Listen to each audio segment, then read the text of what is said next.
sepanjang sungai, kemudian akhirnya ditemukan di sekitar kurang lebih dari tempat peristiwa itu kurang lebih hanya 30 meter. kemarin sore kurang lebih 50 meter saja. Kendalanya itu apa sih? Kendala tidak ada, hanya semangat dan upaya dari arahan dari Pak Gubernur, dan beliau pada hari ini datang untuk menyaksikan bahwa kami atas arahan Bapak Panglima, arahan Bapak Gubernur untuk segera mencari pada malam hari yang harus didapatkan untuk jenazah Ibu Maimunah. Demikian.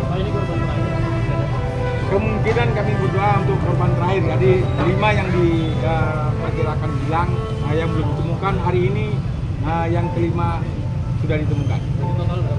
Total semuanya 15 orang korban meninggal.